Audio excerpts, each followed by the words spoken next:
Caracas, capital de Venezuela, vive un día de gran intensidad política con motivo de la investidura del nuevo presidente coronel Marcos Pérez Jiménez. La práctica del sufragio que proporcionaría el triunfo a este candidato se realiza en los correspondientes distritos sin ningún incidente.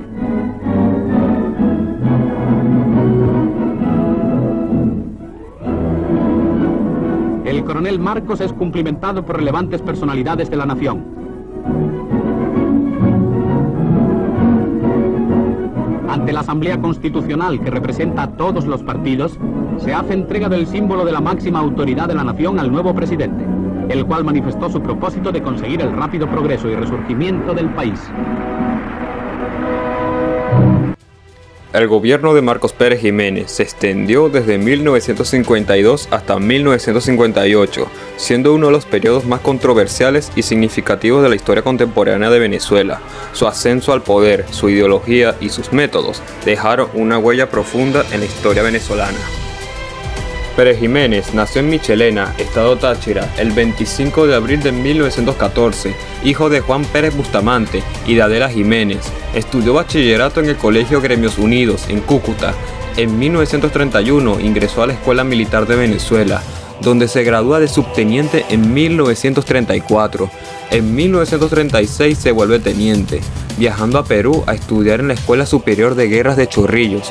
En 1941 se vuelve capitán y mayor en 1945, volviéndose teniente coronel en 1948 y por último coronel en 1951. Pérez Jiménez participa en el derrocamiento del presidente Rómulo Gallego, donde surge la Junta Militar de Gobierno. Inmediatamente después del golpe se decretó un toque de queda y se suspendieron las garantías constitucionales y queda sin efecto la Constitución de 1947. Con la justificación de los militares alegando que han dado el golpe ante la incapacidad del gobierno nacional para resolver las crisis existentes en el país. La Junta Militar de Gobierno estaba conformada por los tenientes coroneles Carlos Delgado Chalbot, quien la presidía Marcos Pérez Jiménez y Luis Felipe Páez. A pesar de que el 27 de noviembre el presidente de la Junta Militar, Carlos Delgado Chalbot, declara que no se ha asumido el poder para atentar contra los principios democráticos, todas las acciones emprendidas indican la ruta dictatorial. A partir del 4 de diciembre se inicia una batida contra los organismos constitucionales, partidos políticos y otras instituciones. Quedan disueltos el Congreso Nacional, las asambleas legislativas, los consejos municipales, el Consejo Supremo Electoral, la Corte Federal de Casación, actual Tribunal Supremo de Justicia, la Confederación de Trabajadores de Venezuela. Son ilegalizados también partidos como Acción Democrática y el Partido Comunista de Venezuela. Sufren suspensión los periódicos El País, Tribuna Popular, El Gráfico y El Nacional, consagrándose así la censura de prensa. Carlos Delgado Chalbot buscaba legitimar la situación de facto mediante elecciones, en las que pretendía ser el candidato de consenso. Este proyecto se frustró al ser secuestrado por Rafael Simón Urbina y asesinado el 13 de noviembre de 1950, siendo el primer caso de magnicidio en Venezuela.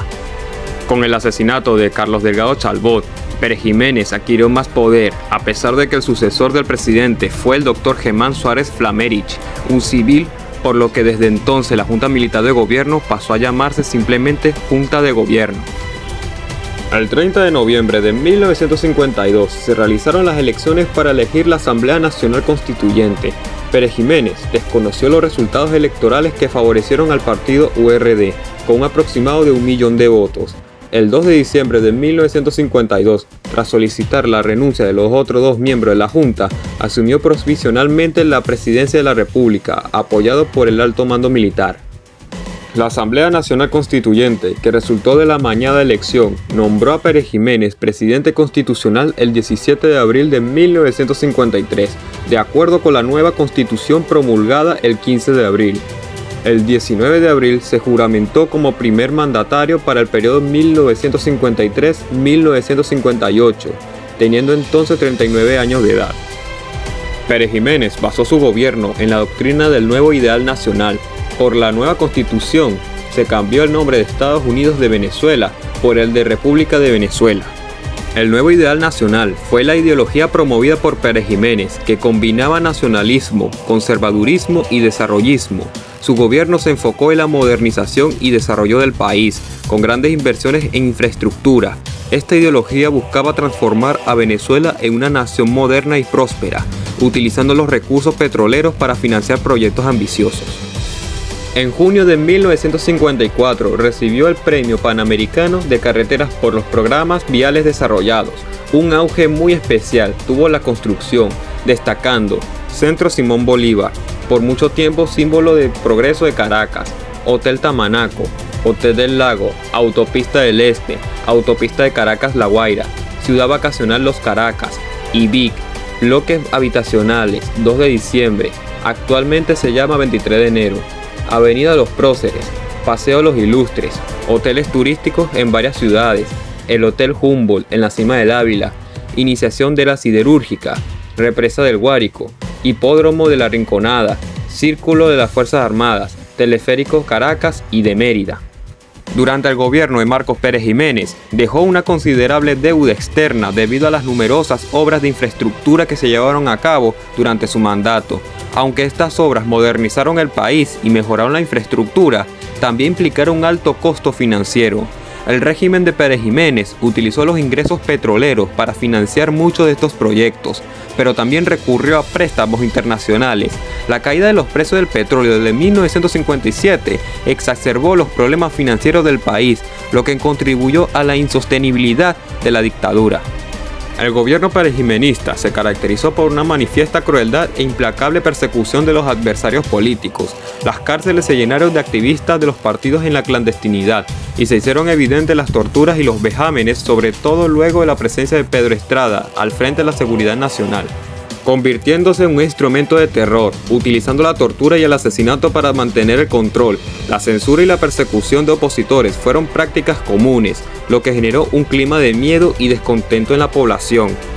El 1 de enero de 1958 hubo un alzamiento militar, demostrando que las Fuerzas Armadas no estaban monolíticamente unidas en torno al presidente. Encabezado por el coronel Hugo Trejo, fue el comienzo del final. Estaba previsto para el 6 de enero, Día de Reyes, cuando Pérez Jiménez visitaría el círculo militar. Sin embargo, develada la conspiración y arrestados el 30 de diciembre de 1957, algunos militares comprometidos, se adelantó el golpe para el 1 de enero de 1958. Cae Maracay en manos de los rebeldes, en tanto que desde esa ciudad ha partido aviones caza con destino a Caracas. Por tierra, ya en la avenida Sucre de Caracas, una columna de tanques que avanzaba en dirección Miraflores recibe órdenes del coronel Trejo de torcer rumbo hacia Los Teques, aparentemente por no disponer de hombres ni de municiones para atacar el Palacio de Miraflores. En ese momento se decretó el fracaso de la insurrección. Trejo cae preso en la madrugada del 2 de enero. Se rinden algunos rebeldes mientras varios militares huyen a Colombia a bordo del avión La Vaca Sagrada, un C-54, sigla 7 AT-1, el mismo avión que de regreso a Venezuela utilizó Pérez Jiménez para escapar en la madrugada del 23 de enero de ese año. En 1957, la oposición, tanto en el país como en el exterior, arreció su campaña contra el régimen, mayormente estimulada por el plebiscito de ese año, que dio como resultado la reelección de Pérez Jiménez para el periodo 1958-1963. El clima político es de agitación, los estudiantes organizan huelgas y protestas, la Universidad Central es allanada, estudiantes y profesores son apresados. El 14 de junio de 1957 se forma una junta patriótica integrada por José Vicente Rangel, Amílcar Gómez y Fabricio Ojeda por parte del partido URD y Guillermo García Ponce del Partido Comunista de Venezuela, a quienes se une 2 meses más tarde Moisés Gamero de Acción Democrática y Enrique Aristigueta por parte de COPEI, con el propósito de fustigar el régimen a través de manifiestos y realizar actividades dirigidas a fomentar la caída de Pérez Jiménez. Grupos militares comenzaron a conspirar, el pueblo presionaba a través de los obreros, intelectuales, estudiantes, sindicatos, gremios profesionales. Por su parte, el 20 de enero de 1958, los líderes Rómulo Betancourt, Jovito Villalba y Rafael Caldera firmaron el llamado Pacto de Nueva York, comprometiéndose a luchar unidos contra la tiranía. 3 días más tarde huye Marcos Pérez Jiménez. El Partido Comunista de Venezuela, que había participado de todas las reuniones previas, fue discriminado y sacado del pacto. Como se verá, fue un antecedente del pacto Punto Fijo. Se precipitan los acontecimientos. El 21 de enero la prensa entra en huelga y de inmediato le sigue una huelga general que da lugar al toque de queda. Y a mayor represión por parte del gobierno, los militares se suman a las manifestaciones populares y dan el golpe sin complicaciones, ya que Pérez Jiménez, viéndose perdido, huyó en la madrugada del 23 de enero de 1958 a bordo del avión La Vaca Sagrada. Pérez Jiménez se dirige en primera instancia a la República Dominicana y después a Estados Unidos, país que admitió la extracción solicitada por Venezuela. La acusación por peculado contra Pérez Jiménez la introdujo el fiscal general de la Nación, Pablo Ruggeri Parra, ante la Corte Federal y de Casación, el 23 de julio de 1959.